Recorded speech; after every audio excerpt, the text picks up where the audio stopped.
Inside the battlegrounds of Nodon front hold ancient and formidable creatures called Nodon Dragonkin, and today we're going to be going over what you need to do to AFK them. Whether you're going after the great XP, the solid GP, or you're just getting bored of your current AFK method, this video has got you covered. In this guide, I'll break down the best setup, ideal gear, inventory, and key strategies to maximize your gains, all while barely lifting a single finger. So if you're ready to farm some easy GP and XP, make sure you stick around. Let's dive in.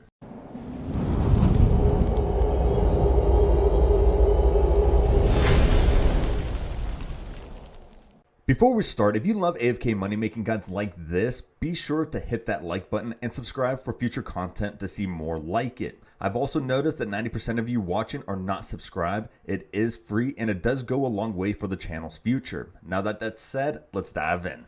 Now you may or may not know what these things bundled up on a Slayer task are super tough to take on altogether. Now this method is going to be heavily relied on the Nodon artificers. Coming in at a 120 combat level with 30,000 life points, these things are no joke when it comes to how much damage they can actually output to you, especially when you have 3 to 5 bundling up at you at all times. And as you can see, they have a 1700 base attack using magic. So these things can really pack a massive punch to you.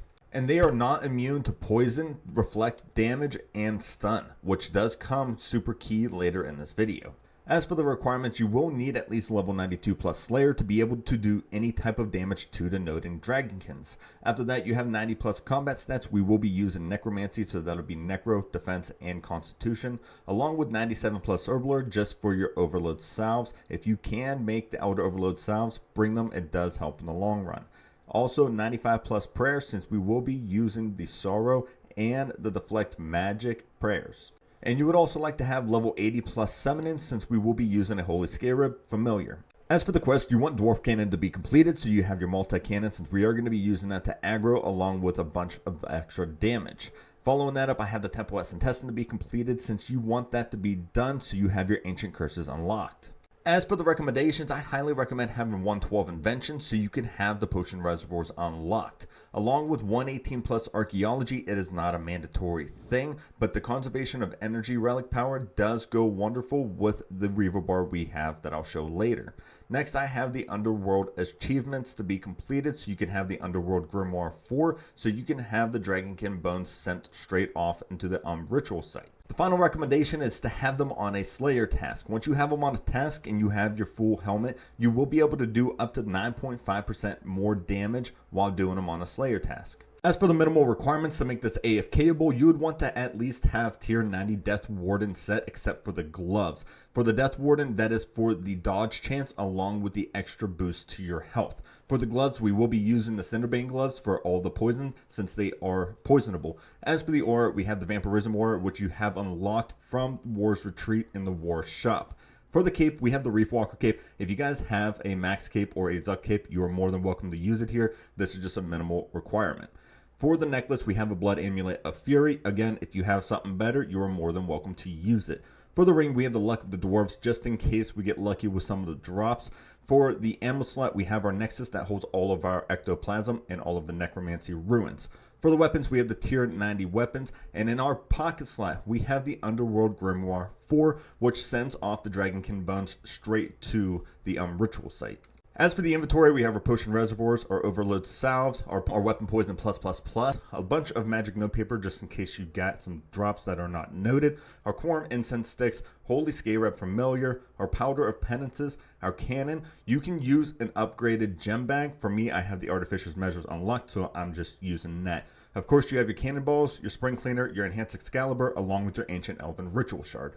Now, perks are not a requirement for this method to work at all, but they do increase your kills per hour depending on what type of perks you have. First off, we can talk about Aftershock 1 through 4, which does increase the damage you do over time after you hit a certain threshold of how much damage you outputted.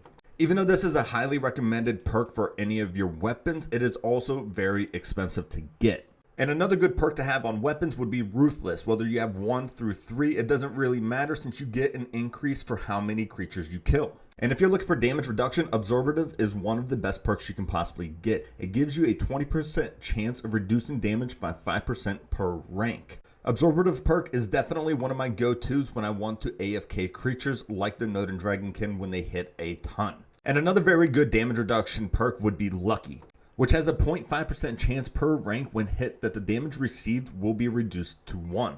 Now, if you are going to be using relic powers, the two I highly recommend using for the revolution bar I'm going to show you would be Conservation of Energy and Fury of the Small. For the revolution bar that we're going to be using, it is going to be a little more on the adrenaline use side. So Fury of the Small is super key, and anytime you can save adrenaline when using an ultimate ability like Death Skulls, it is also super helpful. The revolution bar we are going to be using will be Conjure Army, which will have all 4 of the conjures inside of it: Command, Vengeful Ghost, Devotion, Death Skull, Soul Sap, Resonance, Soul Strike, Reflect, and Sacrifice. Devotion does come super key in this method, and that is why it is up in the front, and we are going to be using Deflect Magic with it. And Death Skulls is going to be one of our money makers here to be able to damage as many Dragonkins as possible.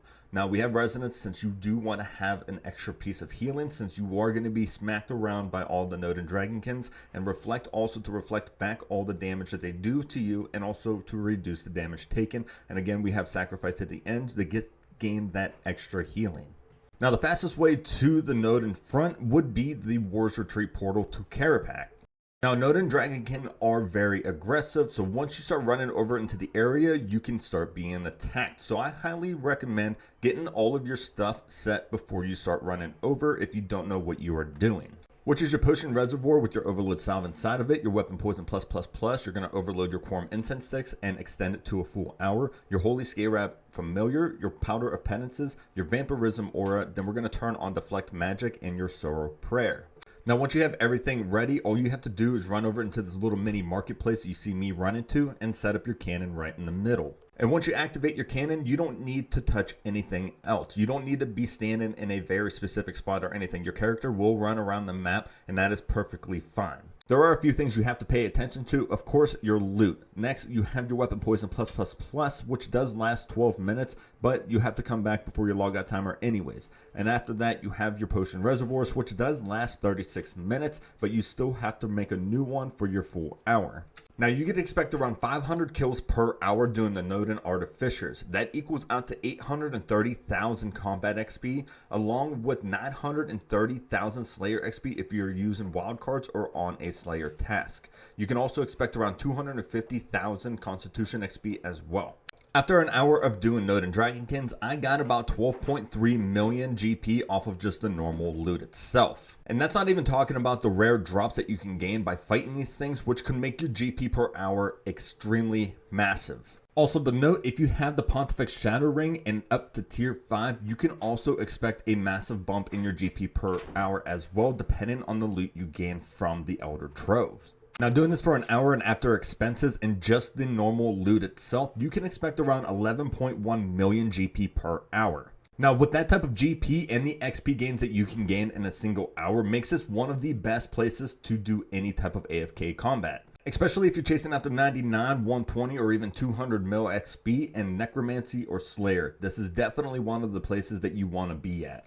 But that does come an end to this video. If you guys found anything useful or interesting, make sure to hit that like button. If you guys are brand new to the channel and would like to see more AFK methods, whether it's combat or skilling, make sure to hit that sub button and hit that bell notification so you guys know when I upload next. But until next time, guys, I hope you stay safe. See ya.